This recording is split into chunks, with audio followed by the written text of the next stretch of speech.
평안하셨습니까? 네, 오랜만에 만나는 우리 학생들 보니까 반갑습니다.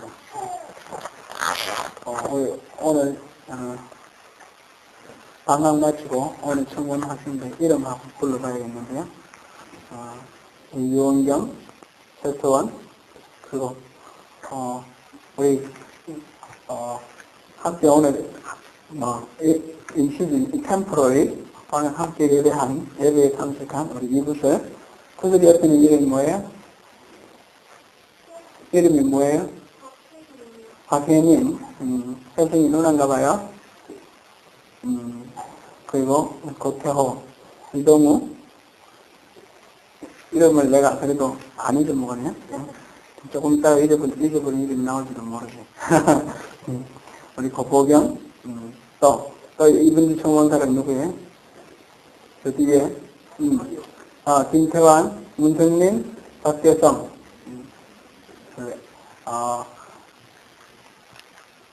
우리 성영이랑, 또 이름이 들었다.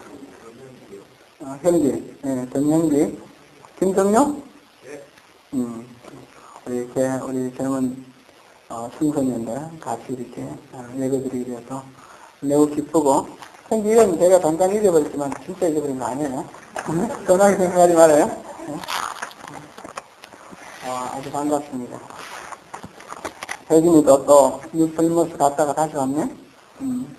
반가워요.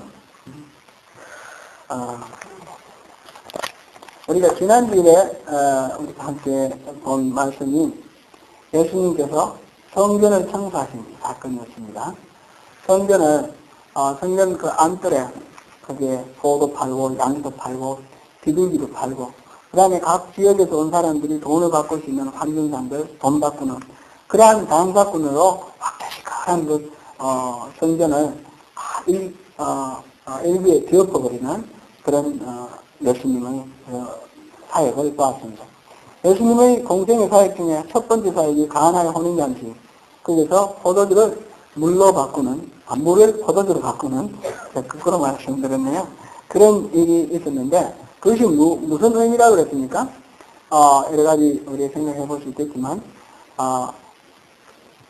가나의 혼인잔치에 제자들을 데리고 맨 먼저 첫 번째로 참석하신 이유는 우리 인생이 바로 그런 혼인잔치와 같은 축제 분위기에서 더 행복하게 사는 것을 하나님이 원하신다 하는 그런 뜻이 있다고 했습니다. 이 두 번째 사건, 성전 정화 사건도 우리의 신앙생활은 거칠이나 또는 그 어떤 탐욕이나 그런 것으로 이루어지는 신앙이 아니라 참으로 하나님을 진정으로 만나고자 하는 그런 갈급한 마음으로 그렇게 신앙생활을 해야만 가치가 있는 것이다 라는 것을 보여주는 말씀이다. 그렇게 말씀을 드렸습니다. 이 일이 있고 난 뒤에 사람들이 예수님께 시비를 걸면서 요구를 합니다. 예수님께서 성전을 청소하시면서 아버지의 집을 시장 바닥으로 만들지 말라. 그렇게 말씀하셨는데 그러면 아버지의 집이라는 그런 말을 했는데 무슨 증거로 그렇게 아버지의 집이라고 말하느냐? 무슨 권위로 이렇게 청소를 하느냐라는 그런 얘기죠. 그랬을 때 예수님께서는 그 표적을 보여달라고 하는 그 사람들에게 이 성전을 헐라. 그러면 사흘 만에 내가 다시 일으키리라. 그렇게 말씀을 하셨어요. 그리고 직접적으로 그 자리에서 다른 표적은 보여주지 아니하셨습니다. 그런데 오늘 성경 말씀 보니까 그 말씀이 있고 난 뒤에 2월절에 예수께서 예루살렘에 계시니 많은 사람이 그 행하시는 표적을 보고 그 이름을 믿었으나 그랬습니다. 지금 예수님께서 그 자리에서는 표적을 행하지 아니하셨지만 밖에 나오셔서 또 많은 표적을 행하셨다라는 것을 우리가 알 수 있습니다. 그들이 원하는 표적은 아니었으나 예수님께서 하시는 일 자체가 다 표적이 되었던 것입니다. 지금 여기에는 많은 것이 생략되어 있고 많은 표적이 있었다라고 했지만 그 다른 복음, 마태복음, 마가복음, 누가복음을 종합을 해서 우리가 생각해 보면 일주일 기간 동안 예수님께서는 거기서 병든 자를 고치셨을 것입니다. 또 귀신 들려서 보이지 않고 말하지 못하는 그런 사람을 고치셨을 것입니다. 뿐만 아니라 안전병으로 일으키시고 중풍병자로 일으키셨을 것입니다. 또 마음의 강한 심령으로 인하여 고통하는 자에게 위로를 주셨을 것이고, 수많은 자연적인 현상으로 일어날 수 없는 그런 초자연적인 기적이 일어났습니다. 그 기적을 표적이다 이렇게 불렀습니다. 이 표적이라는 말은 기적이라는 말하고 비슷하지만 약간 다르다고 그랬죠. 영어로 보면 기적은 미러클인데 지금 이 표적은 영어로 지금 NIV에 번역을 하기를 미러클러스 사인이라고 그랬습니다. 기적적인 사인이다 이 말이죠. 표적. 뭔가 나타내고자 하는 사인이다. 무엇을 나타내는 사인일까요? 예수님께서 이 성전에서 그렇게 뒤엎듯이 있으신 것도 다 사실은 그런 사인이 들어있는 것이었고, 다음에 그 혼인자께서 물로 포도주를 만드시는 것조차도 이 예수님께서 그것을 단순히 그냥 능력을 과시하려고 하시는 것이 아니라 그것을 통해서 뭔가 사인이 또 있다는 것입니다. 수많은 기적을 행하셨는데 그 행하신 기적들의 사인이 무엇을 알려주기 위하신 사인인가? 그것은 한마디로 말하면 예수님께서 바로 하나님의 아들이다라는 사실을 알려주기 위한 사인입니다. 그래서 많은 표적들이 일어났습니다. 그런데 그 표적들을 보고 사람들은 예수님을 그 이름을 믿었다고 했습니다. 그 행하시는 표적을 보고 그 이름을 믿었으나 예수님은 그 몸을 저희에게 의탁지 아니하셨으니 이는 친히 모든 사람을 아시며 또 친히 사람의 속에 있는 것을 아심으로 사람에 대하여 아무의 정보도 받으실 필요가 없습니다. 25절은 우리가 조금 해석이 필요하죠. 우리 성경 주보에 설교 메모에 나와 있는 이 부분을 읽으면 좀 더 선명하게 이해를 할 수 있습니다. 24절, 25절을 부분을 이렇게 옮겼는데 한번 읽어보겠습니다. 그러나 예수께서는 그들을 의지하지 않으셨다. 그것은 예수께서 사람을 다 알고 계셨으므로 사람에 대해서 다른 사람의 증언이 필요하지 않으셨기 때문이다.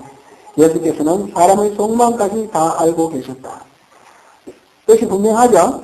다른 사람의 속마음을 다 알고 계시기 때문에 사람은 이렇습니다, 저렇습니다. 무슨 증거를 가지고 와서 설명을 할 필요가 없다는 것입니다.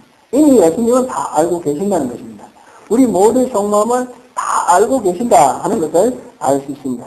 우리 속마음을 다 알고 계시는 예수님께서 그들을 의탁하지 아니하셨다.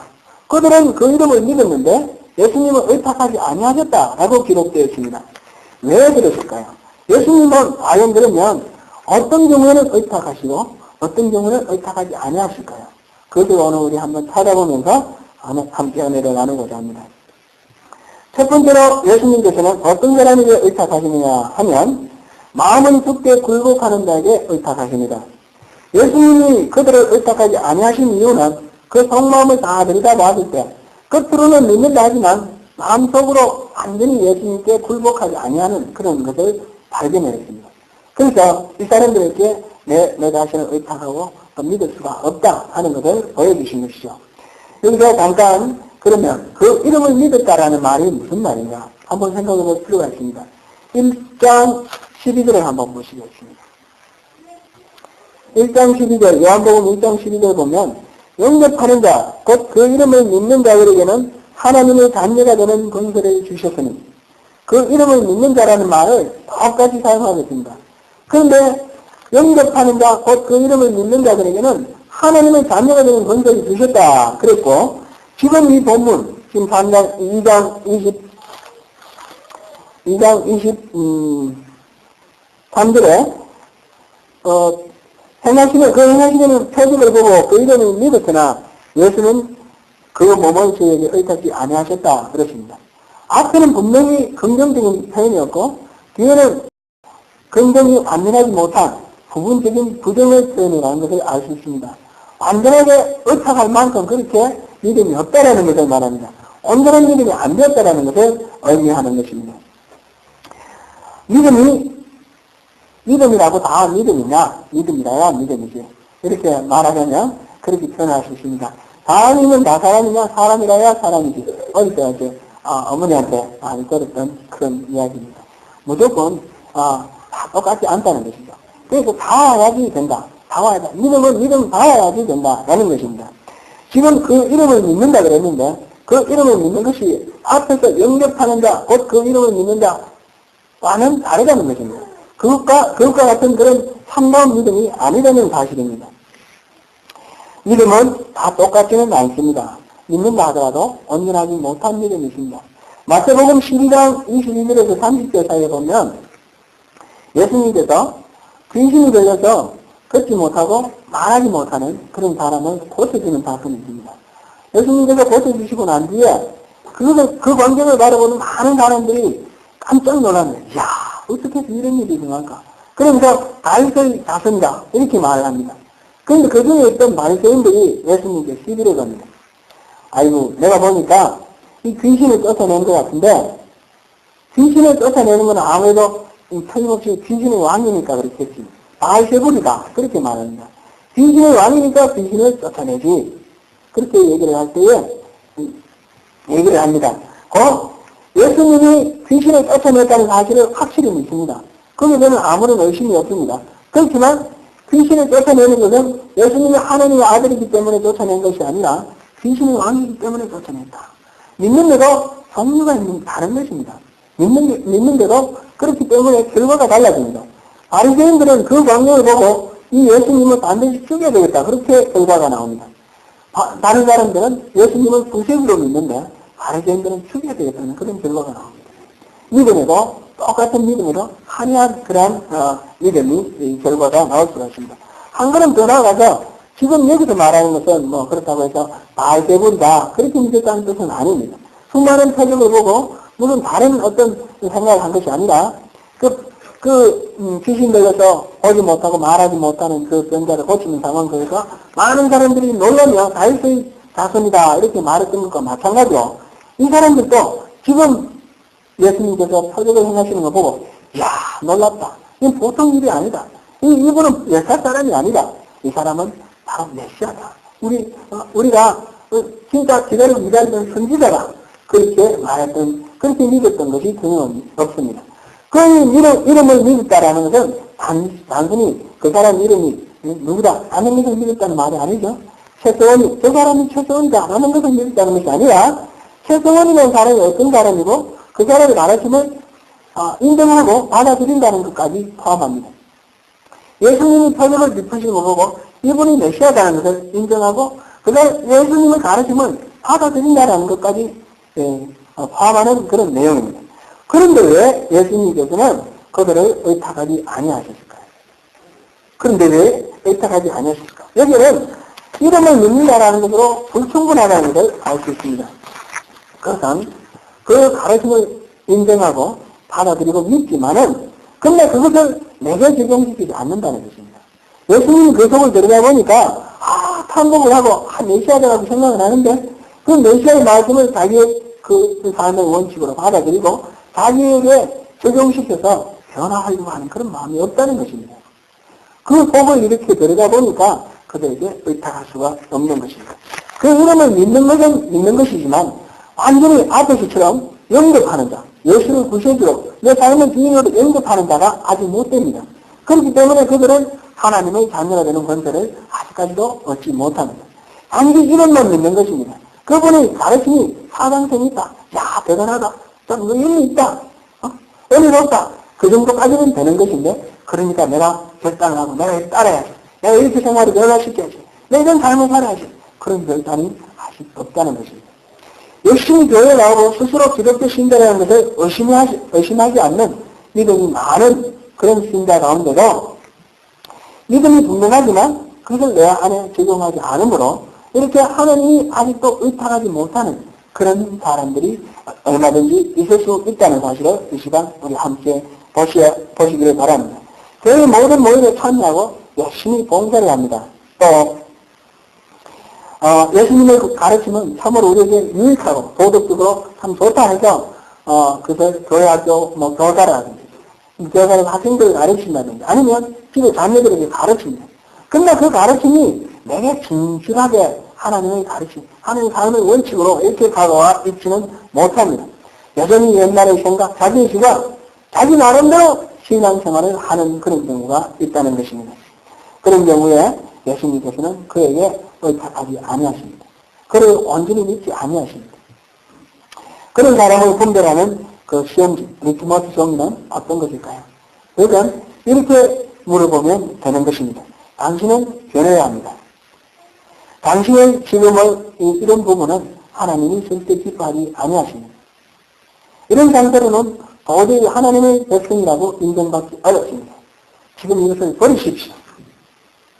그렇게 말을 할 때 그 말에 대해서 우리가 어떻게 반응하느냐, 그 반응에 따라서 우리가 참된 신앙, 예수님께서 의탁하실 수 있는 그런 신앙이 되느냐 못 되느냐 그런 것을 판별할 수 있다는 것입니다. 성도 여러분, 우리는 이런 질문 앞에 어떻게 반응합니까? 이렇게 말할 수 있습니다. 사람은 원래 죄인이잖아요. 사람은 누구나 연약하잖아요. 죄가 있잖아요. 그 당연하지 않습니까? 하나님은 우리 인간인 줄 알고 우리를 사랑해 주시지 않아요. 이거 아킬레스 건을 건들지 마십시오. 누구든지 약점 묻는 사람 없습니다. 타치하지 마십시오. 이렇게 대답할 수도 있습니다. 또 이렇게 말할 수 있습니다. 신앙이 아무리 중요해도 사람에게는 프라이버시가 있습니다. 프라이버시 타치하지 마십시오. 또 이렇게 말할 수도 있습니다. 내가 이곳에 온 이유는, 목적은 신앙생활 하려고 목표가 온 게 아니라 우리 자녀들 잘 키우려고 왔습니다. 우리 자녀들 잘 키우는데 그게 방해가 되는 어떤 것도 난 받아들일 수 없습니다. 이렇게 말할 수도 있습니다. 또는 이렇게 말할 수도 있습니다. 나는 내 식으로 믿을게요. 나는 내 식으로 믿을게요. 나를 존중해 주세요. 어떤 우리가 대답을 할지 우리 스스로 한번 질문해 보시기를 바랍니다. 나 자신부터 변화해야 한다라는 이 하나님의 말씀이 우리에게 다가올 때 우리는 그것을 겸허하게 받아들이고 하나님이 원하시는 그 변화의 그 원칙대로 우리 스스로를 변화시키고 하나님 앞에 우리 마음을 굴복시켜 나가는가 그걸 알아보시기 바랍니다. 우리가 완전히 굴복될 때라야만 하나님께서 우리를 의탁하실 것입니다. 하나님께서 우리에게 죄인이라고 말씀하시고 회개하라고 말씀하실 때는 우리를 결코 정죄하거나 아니면 죄책감에 빠뜨리기 위해서 그런 말씀하시는 것이 아닙니다. 죄에 꺼내기는 우리 삶을 보시고 안타까워서 그것을 건져주시기 위해서 그렇습니다. 우리가 의식적으로 알든 무의식적으로 알지 못하든 우리가 죄 속에 빠져있는 한 우리는 천국의 삶을 누릴 수가 없습니다. 그것을 다 보시는 하나님의 입장에서는 빨리 건지기를 원하십니다. 그래서 회개를 촉구합니다. 우리가 변화되기를 하나님께서는 간절한 마음으로 촉구를 하시는 것입니다. 우리가 비록 은혜받고 회개했지만 죄의 얽매임에서 완전히 벗어나지 못하고 또 부패하고 부정한 옛사람의 모습을 그대로 간직한 채 일부만 변화되고 일부만 바뀐 그런 상태로 하나님 앞에 서는 것을 하나님은 원하지 아니하십니다. 이 시간 우리의 마음을 정직하게 한번 점검해 보시기 바랍니다. 놀랍게도 오늘날 많은 사람들은 교회를 나올 때에 부담감 없이 신앙생활 하기를 원합니다. 주님은 좋은 교훈을 듣고 즐거운 교회가 있으면 좋습니다. 설교 말씀을 듣고, 설교 기막히다. 그렇지. 의미가 있네. 그것으로 우리가 만족하고 말 때가 얼마나 많은지 모릅니다. 마음을 전적으로 깊게 맡기거나 굴복시키고 싶지 않다는 그러한 것에서 우리가 부담 없는 그런 신앙생활을 하고 싶다라고 말하는 것이 아닌지 우리 스스로를 돌아보시기 바랍니다. 편하게 신앙생활을 하고 싶은 것은 정직하게 우리 모두의 고백입니다. 편하게 신앙생활을 하고 싶어 합니다. 그러나 편하게 신앙생활을 한다는 것은 하나님에게 내 삶에 개입할 때 그것을 거부하게 됩니다. 하나님이 내 삶의 변화를 원하시는 것은 우리가 원하지 않게 됩니다. 이런 신앙생활은 사실상 아무런 의미가 없습니다. 신앙이라는 것은 교양이 아니고 구비의 시간을 들여서 예를 드리면서 우리가 신앙의 그 진리, 하나님의 그 능력을 우리가 체험하지 못한다면 신앙이라는 건 아무 의미가 없습니다. 하나님이 내게 만져주시고 변화시키기를 원하실 때 그 하나님 말씀 따라서 우리가 변화되어야지 그래야지 하나님 주시는 은혜를 누릴 수 있게 되는 것입니다. 내 식으로 하나님 그 정도는 타치하지 마십시오. 나는 교회에 나가서 예배 드리는 것으로 만족합니다. 나는 교회에 나가서 여러 가지 활동하는 것으로 만족합니다. 그것은 결코 신앙생활에 유익이 못 됩니다. 그것은 시간 낭비입니다. 무엇을 하든지 그 원리에 빠져서 그 자체가 줄 수 있는 그 혜택을 다 누릴 수 있어야지 가치가 있는 것입니다. 내가 변화되어서 딴 사람이 되어야 합니다. 그래서 그전에는 염려와 고통 속에서 우리가 허덕이며 살다가 지금 이제 하나님의 은혜로 똑같은 상황은 변하지 않았지만 그 속에서 하나님 주시는 위로를 발견하고 하나님 주시는 평강을 발견할 수 있는 그런 신앙이 되어야지 우리가 참된 신앙생활을 할 수 있는 것입니다. 그러면 하나님께서 우리에게 의탁하시고 우리의 삶 가운데 함께 해주시는 것입니다. 두 번째로 하나님께서는 동기가 바를 때 우리 마음에 진실할 때 그럴 때에 하나님께서 예수님께서 우리에게 의탁하십니다. 24절에 예수는 그 몸을 저에게 의탁지 아니하셨으니 이렇게 되어 있는데 이 의탁지 아니하셨다라는 이 말은 위에서 23절에 그 행하시는 표적을 보고 그 이름을 믿었으나 했을 때 이 믿었다라는 말하고 동사는 같은 동사입니다. 원어로는 같습니다.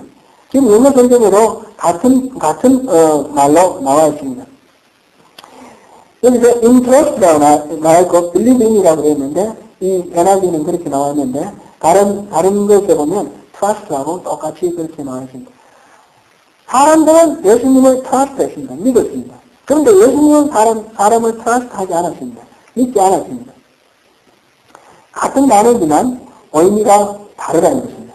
아까 그 이름을 믿었으나 라는 것이 똑같이 쓰여 있으나 그 의미가 달랐던 것과 마찬가지로 지금 여기서도 trust라는 단어가 의미가 다른 것입니다. 이것이 한글 번역에 잘 반영이 되어 있습니다. 곧 이어서는 믿었으면 의탁하지 아니하셨다 그렇게 되어 있습니다. 이 의탁하신다라는 말은 믿고 자기를 맡기고 그리고 자기의 일을 다 맡긴다는 그런 뜻입니다. 좀 더 우리가 생각해보면 예수님께서 이 사람들을 자기를 믿는 사람들을 믿고 자기를 맡길 뿐만 아니라 함께 동력하도록 자기가 마땅히 해야 할 일을 같이 나누어서 맡긴다라는 그런 의미가 됩니다. 청지기로서 같이 동력한다라는 그런 의미가 되는 것입니다. 우선 예수님을 자기를 맡긴다라는 것을 우리 한번 생각해 볼 필요가 있습니다. 예수님은 원래 갈릴리 사람이죠. 지금 6월절에 나와서 성전에 지금 순례를 하기 위해서 올라갔습니다. 예루살렘에 올라갔습니다. 그러니까 갈릴리 사람이 예루살렘에 올라가면 거기 자기 집이 없습니다. 옛날에 그 호텔이 많은 것도 아닙니다. 그럴 때에 이제 다른 사람 요즘식으로 민박을 합니다. 홈스테이 하고 그러는데 예수님께서 많은 표적을 행하셨기 때문에 사람들이 보고 한복하면서 우리 집으로 좀 오십시오. 우리 집으로 와서 민박하십시오. 이렇게 초대하는 사람이 많았을 것입니다. 우리가 성경에 나와 있지 않지만 의탁하지 아니하셨더라는 말 앞에 경력된 그것을 우리 충분히 할 수 있습니다. 우리 집에 오십시오. 우리가 섬기겠습니다. 대접하겠습니다. 그랬을 때 맡기지 않았다. 하지 않았다는 겁니다. 그 대접을 받지 않았고 그 성경을 받지 않았다는 그런 의미가 되는 것입니다. 그러면 어디에서 사셨을까요? 어디에서 이 밤을 지내셨을까요?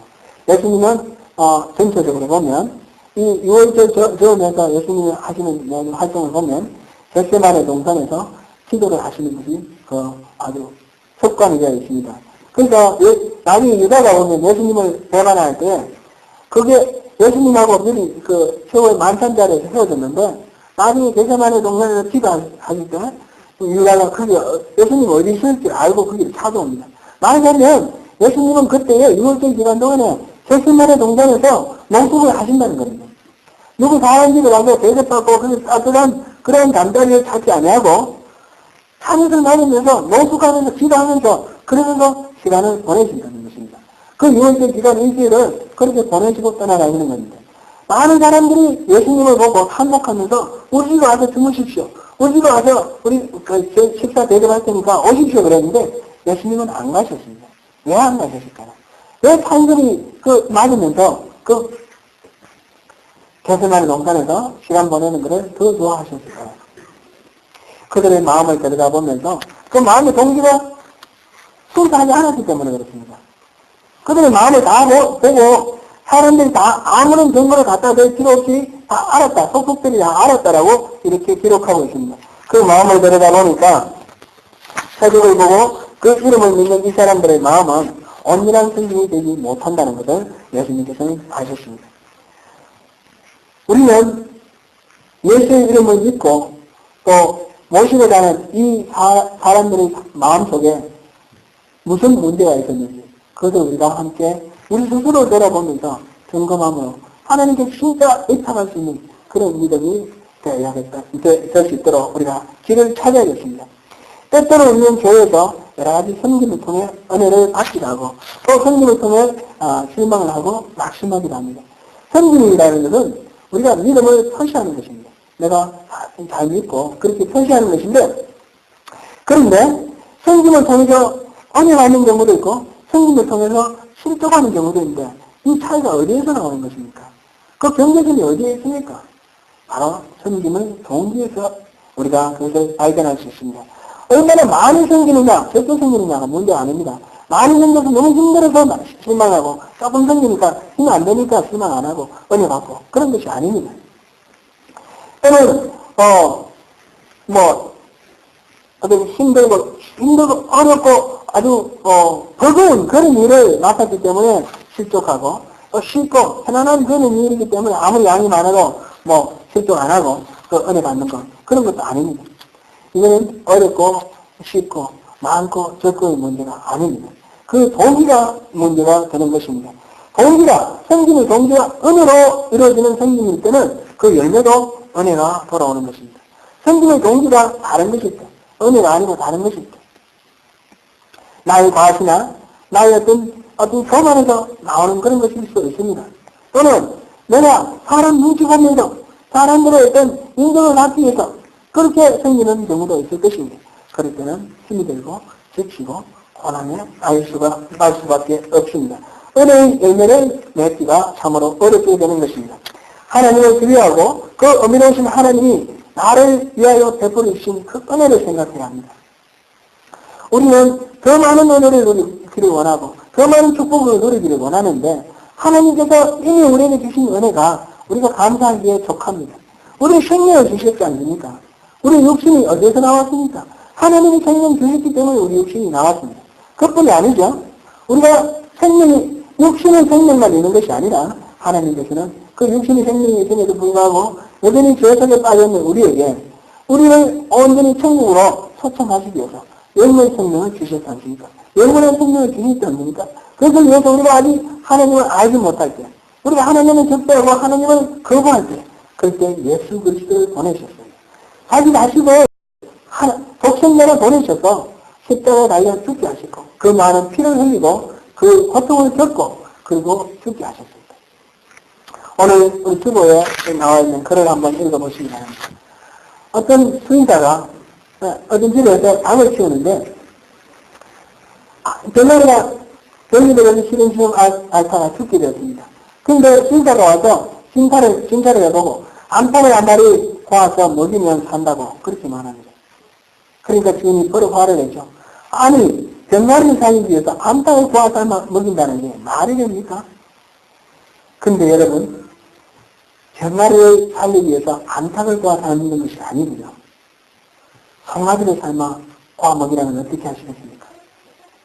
그게 아니고 하나뿐인 아들을 구워 삶아 먹이라고 하시면 어떻게 하시겠습니까? 여러분이라면 어떻게 하시겠습니까? 우리는 하나님 앞에서 병아리 한 마리밖에 한 마리 이상의 가치가 그되는 그런 것도 아닙니다. 예수님은 하나님의 독생자입니다. 그 독생자를 구워 삶아서 십자가에 달아 죽게 하심으로 우리를 살려주신 것입니다. 그 은혜가 얼마나 큽니까? 그 은혜가 감사하죠. 그래서 우리가 섬기는 것이고, 그래서 우리가 찬양하는 것이고, 그래서 우리가 예배를 드리는 것입니다. 우리가 예배 드려서 더 많은 은혜를 드리고, 우리가 예배 날들고 찬양 날들어서 큰 복을 얻고, 그래서 하나님의 그 비위를 맞춰서 내가 얻고자 하는 어떤 욕망, 내가 얻고자 하는 어떤 탐욕, 그것을 채우려고 우리가 예배 드리는 것이 아니라는 것입니다. 우리는 받은 은혜가 너무 족합니다. 그래서 우리가 성만의 은혜 가운데 하나님을 섬기는 것입니다. 그러니까 하나님이 기뻐하셔서 더 많은 복을 덤으로 주시는 것이죠. 이 동의가 바르지 못하기 때문에 표적을 보고 표적을 보고 예수 그리스도를 믿어서 그들에게 예수 그리스도를 믿어서 우리 집으로 오십시오. 우리 집에서 대접하겠습니다 라고 말하는 그 많은 사람들이 마음속을 들여다보니까 그래서 대접하고, 그래서 예수님하고 가까이 있으면서 그 많은 이익을 얻으려고 하는 그 많은 사람들의 마음속에 있는 탐욕이 보이는 거예요. 그 예수님이 그게 맡기지 아니하셨습니다. 우리는 순전하게 예수님을 믿어야 합니다. 순전하게 섬겨야 합니다. 교회에서 봉사하거나 교인들을 돕고 난 후에 때로 우리가 시험이 될 때가 있습니다. 그럴 때 우리 스스로 이 섬김의 동기를 돌아보아야 합니다. 사람을 섬기고 사람으로부터 인정받고 보상받기를 원한다면 쉽게 실망하고 쉽게 낙심하고 쉽게 상처받고 우리가 실족하기 쉽습니다. 그것보다는 하나님을 섬기기 위해서 하나님이 이웃을 섬기는 것이 바로 나를 섬기는 것이다 라고 말씀하셨으니까 하나님 섬기는 셈으로 이웃을 섬길 때, 그래서 이웃에게는 아무 보상을 바라지 아니하고 오로지 하나님의 그 은혜만 우리가 감사할 때, 그럴 때 하나님께서 그 섬김 가운데 은혜를 느끼게 하시고 그 섬김 가운데 충만한 그런 보상을 우리에게 주시는 것입니다. 세 번째로 하나님께서 의탁하시는 그러한 믿음이라는 것은 표정만 바라보지를 아니하고 주님을 바라보는 그런 믿음입니다. 이 사람들은 표정을 보고 예수 이름을 믿었습니다. 그런데 이 사람들은 표정만 바라봤습니다. 표정이라는 것은 앞에서 말씀드리기를 미래클러스 사인이라고 했습니다. 이 사람들은 사실은 미래클러스 사인을 본 것이 아니고 미래클만 본 것입니다. 사인을 봐야 되는데 미래클만 보니까 이 기적을 통해서 하나님 말씀하시고 하시는 하나님의 뜻을 봐야 되는데 기적만 본 것입니다. 그러니까 기적만 본 사람들은 온전한 믿음을 가질 수가 없습니다. 이렇게 기적만 보는 사람들은 항상 자기중심적인 신앙을 갖게 됩니다. 내 병이 나았으니까 믿는다. 내가 이 기적을 봤으니 내 예수를 믿어야지. 또 아니면 다른 내가 일어난 것뿐 아니라 이웃에게 어떤 기적이 일어났을 때 그런 기적이 일어난 것 보니까 내가 믿어요. 이런 신앙생활을 하게 되면 우리는 쉽게 문제에 봉착하게 됩니다. 그렇게 되면 표적을 보고 믿는 신앙은 기복적인 신앙이 되기 쉽습니다. 나도 그런 표적, 그런 기적을 통해서 내게 주시는 하나님의 은혜를 자꾸 끊임없이 요구하게 되는 것입니다. 뿐만 아니라 표적을 보고 믿는 신앙은 시간이 흐르면 그 표적이 잊혀집니다. 그래서 새로운 표적을 계속 요구를 하게 됩니다. 이 요동이 심하고 변동이 심하고 변덕 심한 그런 신앙이 될 수밖에 없습니다. 성경에 보면 예수님 앞에서 사람들은 많은 표적을 요구를 합니다. 예수님은 끊임없이 표적을 주지만 사람들은 그 표적을 보고도 계속 표적을 요구합니다. 그렇지 않습니까? 안전병이 일어나는데 그 이상의 표적이 있습니까? 장님이 눈을 떴는데 그 이상의 표적이 있습니까? 죽은 내가 살아났는데 그 이상의 표적이 있습니까? 그런데 표적을 보여달라고 합니다. 그런데 표적을 보여달라고 합니다. 이것은 신앙문화 이스라엘 백성들을 한번 보실 때 우리가 쉽게 이해할 수 있습니다.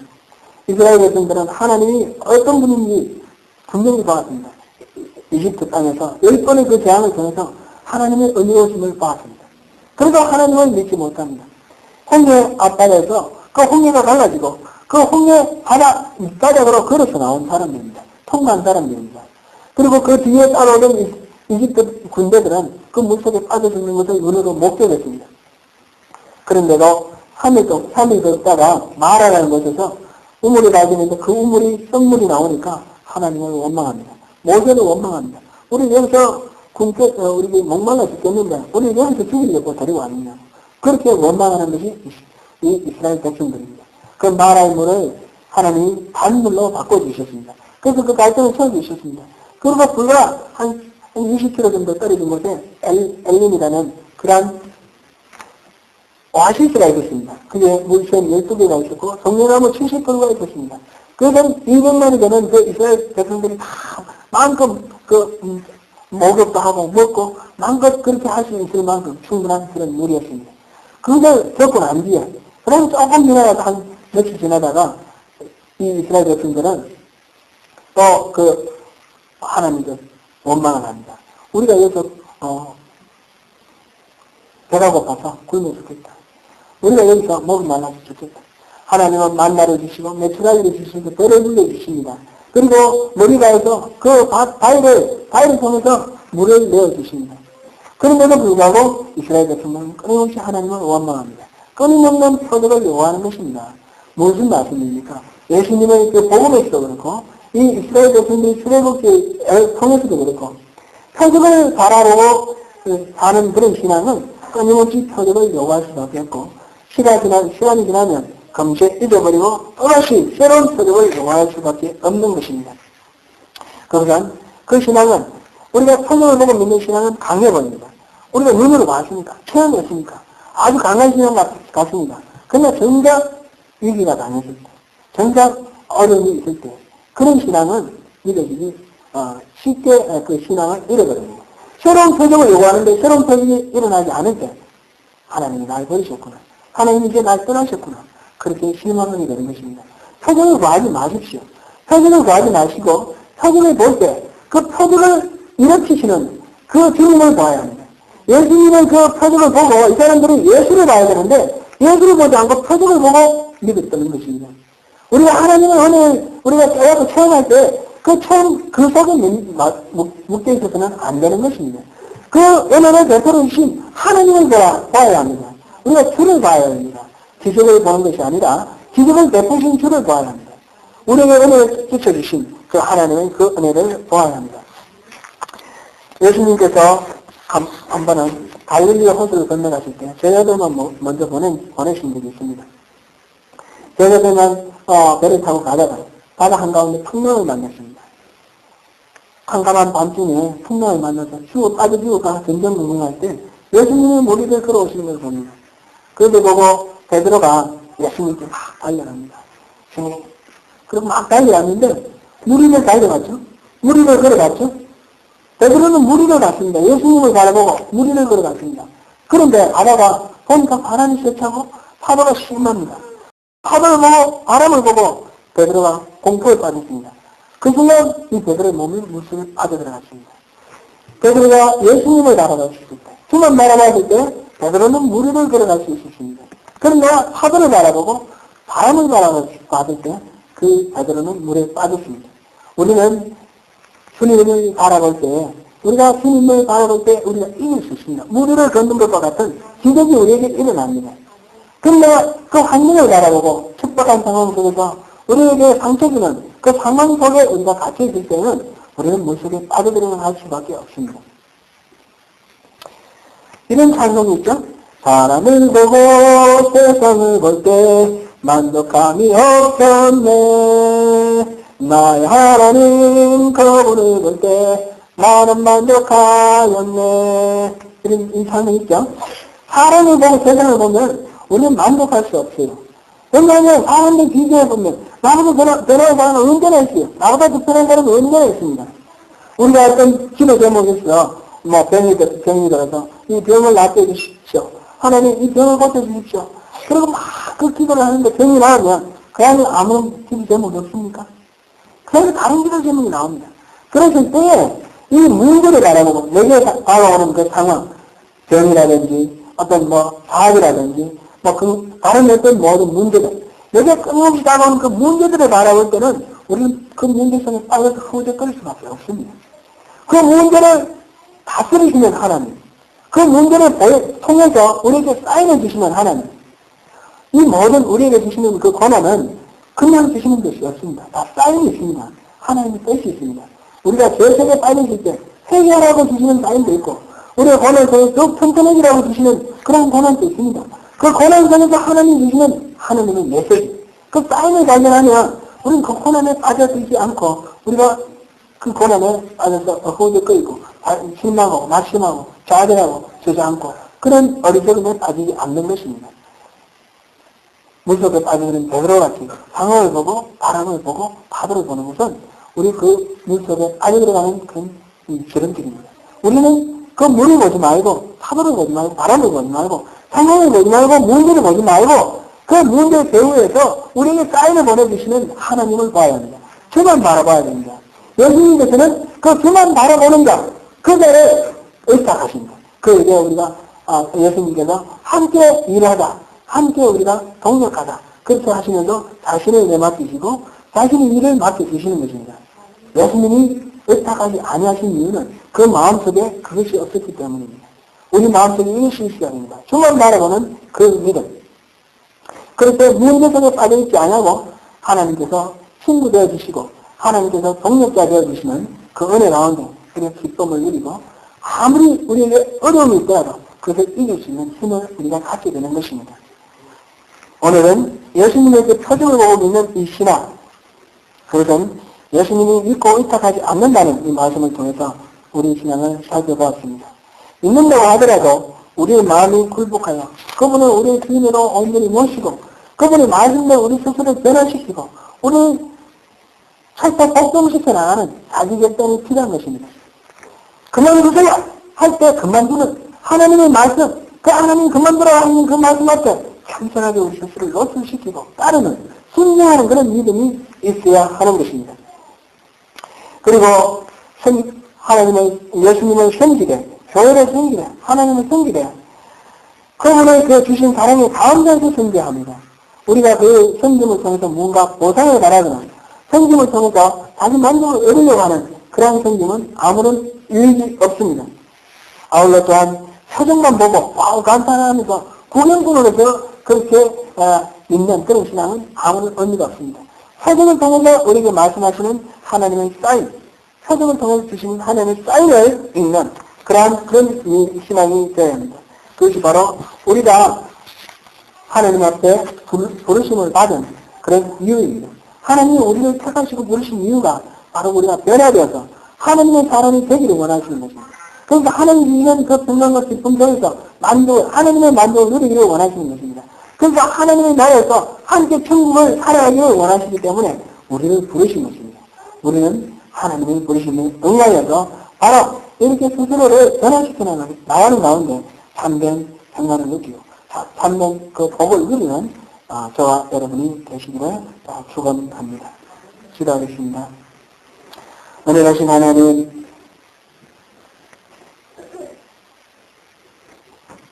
많은 사람들이 예수님의 그 행하시는 표적을 보고 그 점을 믿으시나 예수님은 자기 몸을 주에게 의탁지 아니하셨다고 하였습니다. 그 마음속에 들어있는 모든 생각을 아시는 주님이 그 생각 속에 온전히 주 앞에 굴복하지 아니하는 자기 식대로 믿고자 하는 그런 마음이 있는 그들의 완악함을 보셨고 또 동기가 숙련하지 못한 그러한 섬김을 보셨기 때문에 의탁하지 아니하셨습니다. 표정만 바라보고 주님을 바라보지 못하는 그러한 미혹함이 있었기 때문에 그들에게 의탁하지 아니하였습니다. 우리는 예수님께서 참으로 우리에게 의탁하는 그러한 믿음을 갖기를 원합니다. 주님의 일에 우리를 통해서 이루시기를 원하시는 그 하나님의 뜻을 이루기를 원합니다. 우리가 바로 손발이 되어서 하나님의 뜻을 실천하고 우리가 바로 하나님 나라를 이뤄나가는 그러한 바로 하나님의 일꾼이 되기를 원합니다. 하나님의 동력자가 되기를 원합니다. 그것을 통해서 하나님 주시는 참만족을 누리기를 원하오니 주님 우리의 신앙을 굳건히 붙들어 주옵소서. 정리하게 주님께서 붙들어 주옵시고 세워 주옵시길 간절히 축원하옵나이다. 주님 이 모든 말씀 예수님 이름으로 기도드립니다. 아멘.